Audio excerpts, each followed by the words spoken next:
माझ्या मित्र पण म्हणतात की कशा चालाच इराणला तू, म्हणजे इराण सगळ्याला वाटतं ना इराण म्हणजे असं टेररिस्ट कंट्री वगैरे. माझा परिवार माहित नाही होते की भगवान चांगला आहे या नाही आणि आम्ही फ्युचर काय म्हणजे होते खरंच लग्न करू का नाही आम्ही, खरंच लग्न म्हणजे करू का मी नाही. कसं आहे त्यांना भेटल्याशिवाय कुणालाच माहित नाही ना, म्हणजे ती मुलगा चांगला आहे का नाही. इराण पण जास्त ओपन माइंडेड नाही म्हणजे आहे. युरोप सारखं नाहीये. माझ्या मॅनेजरला म्हणले की मला सुट्टी पाहिजे शुक्रवारी.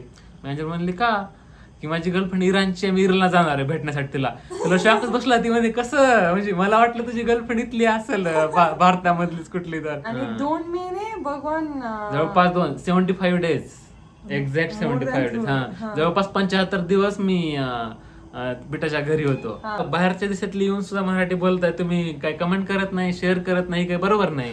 तुम्ही काहीच करत नाही.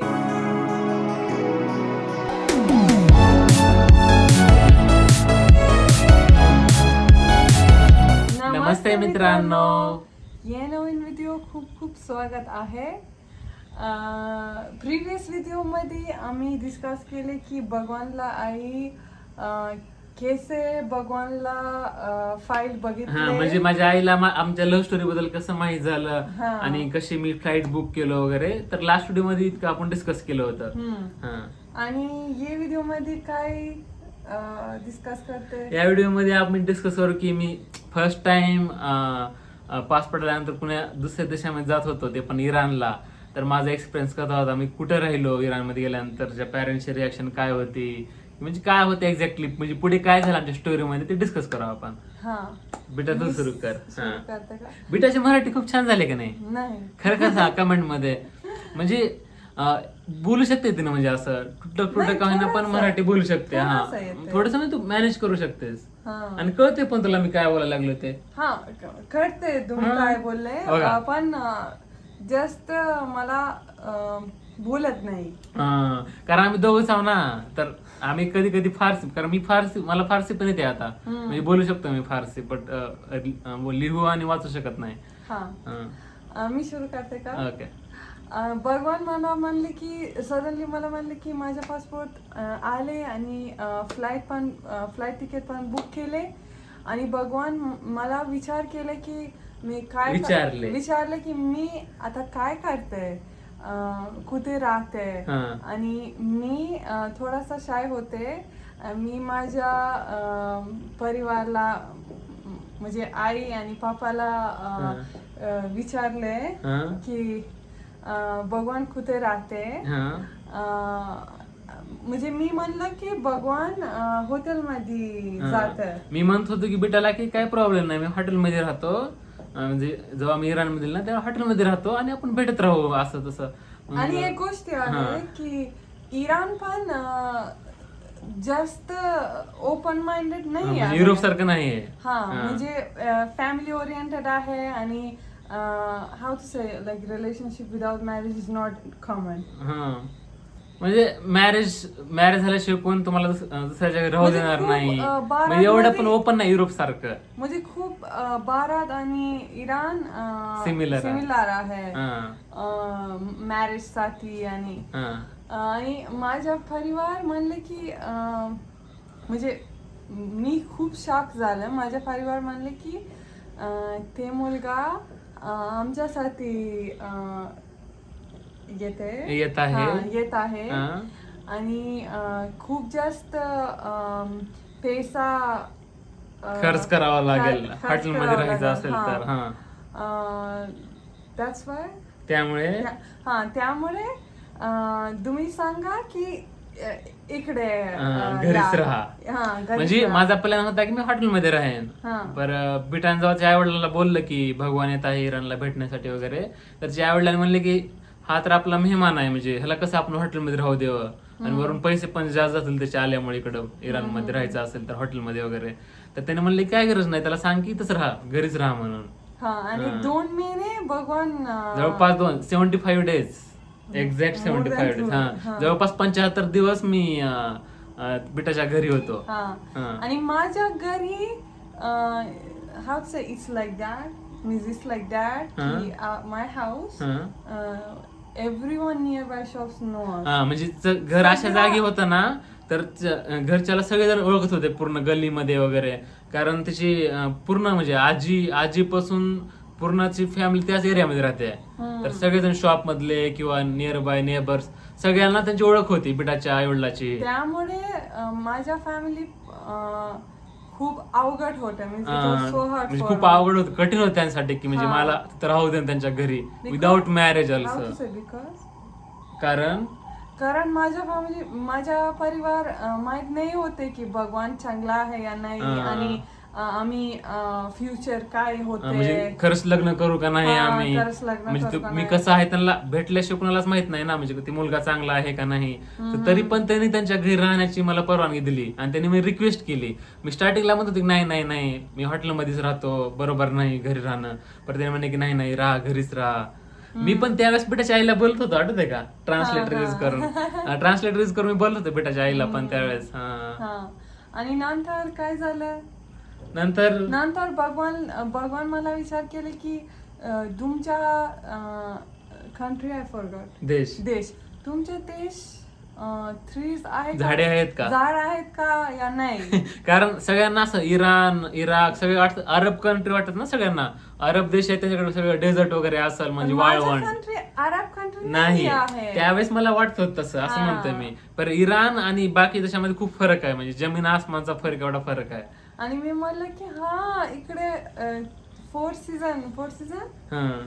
सीझन आहे, ऋतू खूप जास्त different like how to say nature आहे, नेचर बघण्यासाठी वेगवेगळे प्लेसेस आहेत. आणि मी विचारले की जर भगवान इकडे विचार केले की कधी पण बेटा तू विचारले आणि विचार केले म्हणजे थोडं कन्फ्युजन झालं. सांग तुला, विचारले म्हणले की लाईक यू आस्क, माहित होते. विचार केले means like I thought like दिस.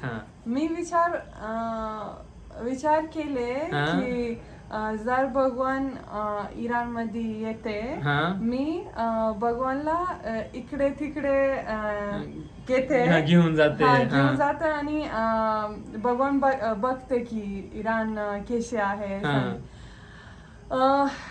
काय झालं नंतर तुमच्या फ्रेंड पण माझ्या मित्र पण म्हणतात की कशा चालच इराणला तू, म्हणजे इराण सगळ्याला वाटतं ना इराण म्हणजे असं टेररिस्ट कंट्री वगैरे, म्हणजे कशाला तूच इराणला तू, म्हणजे बरोबर नाही हे नाही. म्हणलं तसं काय नाही, म्हणलं एवढं पण नसतं म्हणलं असं तसं. आणि त्यावेळी मी थोडे ब्लॉग पण बघितलं होतं इराणचे. आणि भगवानसाठी आम्ही तिकीट बुक केले आणि भगवान यू केम ऑन फ्रायडे, आठवत नाही आता मला कोणत्या दिवशी आलोय. शुक्रवारी फ्लाईट होती ना, कारण फ्लाईट मी माहित होते तुमच्या जॉब पण होते, आणि फ्रायडे नंतर सॅटर्डे संडे होते. तुम्ही फ्रायडे इराणला घेतले आले आणि it was evening, how to say, संध्याकाळी होते.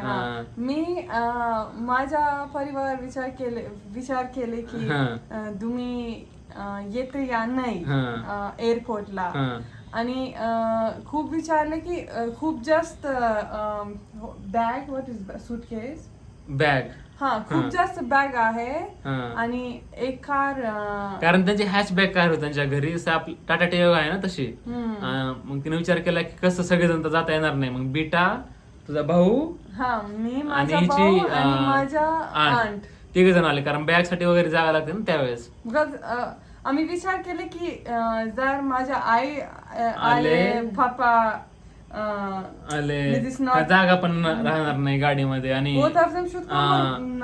म्हणजे एक तर आई येऊ शकली असते, नाही तर पप्पा, दोघांपैकी एक जण. मग बेटाने विचारले की मग आंटलाच घेऊन जाते, आणि म्हणजे जागा पण राहील बॅग वर ठेवण्यासाठी. तर यावर एक स्टोरी पण आठवली मला. आणि मी भगवानला व्हिडिओ पण रेकॉर्ड केले.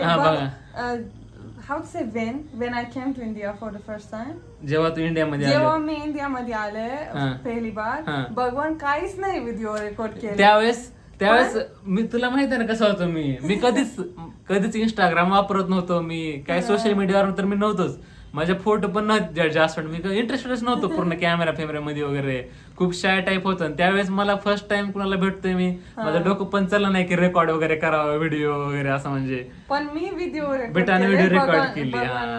तर ते आहे व्हिडिओ, आम्ही दाखवू. How to say I remember, I forgot. मला आठवले. मला आठवलं की मी भगवानसाठी एक फ्लावर एक फ्लावर गुलदस्ता. गुलदस्ता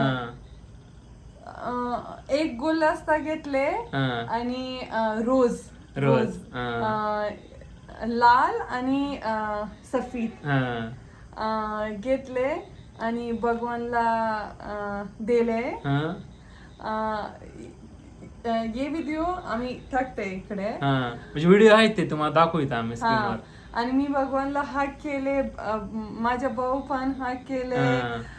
नंतर गेले घरी गेले आणि ते व्हिडिओ आम्ही म्हणजे इराणला व्हिडिओ, इराण ट्रिप व्हिडिओ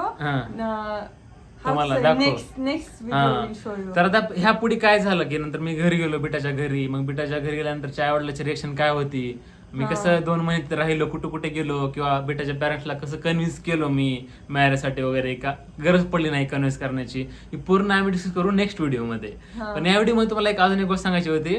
मी इंटर्नशिप करत होता ना ऑनलाईन, तर माझी मॅनेजर होती पोर्तुगालची. मग मॅनेजरला सांगितलं की मी माझी गर्लफ्रेंड आहे तर भेटायला जाणार आहे मी. मग ते मॅनेजर वाटलं की कुठं इंडियामध्ये असेल कुठं, तर मे बी असं like Pune to Mumbai, Pune to Hyderabad असं कुठं असं वाटलं. मग नंतर म्हणलं की माझ्या मॅनेजरला म्हणलं की मला सुट्टी पाहिजे शुक्रवारी. मॅनेजर म्हणले का, की माझी गर्लफ्रेंड इराणची, मी इराणला जाणार आहे भेटण्यासाठी तिला. तुला शॉकच बसला. ती म्हणजे कसं, म्हणजे मला वाटलं तुझी गर्लफ्रेंड इथली असेल भारतामधलीच कुठली. तर ती म्हणली कारण ती IFRC एक ह्युमॅनिटेरियन ऑर्गनायझेशन आहे ना, जसं UN आहे ना युनायटेड नेशन्स, तसं IFRC म्हणून आहे, international federation of red cross and red crescent, अशा कंपनीचं नाव आहे त्या. ती म्हणले की असं परमिशन देता येत नाही कुणाला पण. समज तू इंडियामधून अप्लाय केला जॉबला आणि तुला जॉब भेटला, सडनली तू कंट्री चेंज करू शकत नाहीस, तू इराणमध्ये जाऊन तिथून जॉब करू शकत नाहीस तू. मग मॅनेजर म्हणले की मी कुणाला सांगत नाही टीम मध्ये आपल्या, तू पण कुणालाच नको सांगू तू इराणमध्ये आहेस म्हणून. तर ती खूप स्टोरी इम्पॉर्टंट, कारण पुढे खूप साऱ्या गोष्टी आहेत ह्यावर. म्हणजे जेव्हा इंटरनेट बंद पडलं इराणमध्ये, खूप साऱ्या गोष्टी झाल्या होत्या की प्रोटेस्ट झाल्या होत्या, इंटरनेट बंद होतं. पुन्हा मॅनेजरला मी कसं मॅनेज केलं इंटरनेट वगैरे, कारण माझं वर्क ऑनलाईन होतं ना सगळं. तर ती खूप इंटरेस्टिंग स्टोरी आहे, मेन्शन केलं मी इथं. जर तुम्हाला नेक्स्ट व्हिडिओ पाहिजे, प्लीज कमेंट करा, शेअर करा, सबस्क्राईब करा, लाईक करा आणि सांगा की नेक्स्ट व्हिडिओ पाहिजे. आणि खूप कमेंट करा. काय बेटा बघा, बाहेरच्या देशातली येऊन सुद्धा मराठी बोलताय तुम्ही, काय कमेंट करत नाही, शेअर करत नाही, काय बरोबर नाही. तुम्ही काय करत नाही. खूप सारे एवढे लोक बघताय, थोडं कमेंट करा, शेअर करा. दुसऱ्या देशातली येऊन मराठी शिकत आहे, थोडा चांगली गोष्ट आहे ना. तर थोडा पण आम्हाला पण थोडा उत्साह येईल की, म्हणजे आपल्याला पण थोडं वाटेल की खूप व्हिडिओ रेकॉर्ड करू आपण. आणि नेक्स्ट वीक पासून आम्ही बहुतेक 2 व्हिडिओ टाकायचा प्रयत्न करू, बुधवारी आणि रविवारी नाही तर शनिवारी. तर ते पण प्लॅन डिस्कस करू आपण पोस्ट मध्ये वगैरे. आणि चला बघू कसं होईल मराठी चॅनल आमचा. काळजी घ्या, बाय बाय.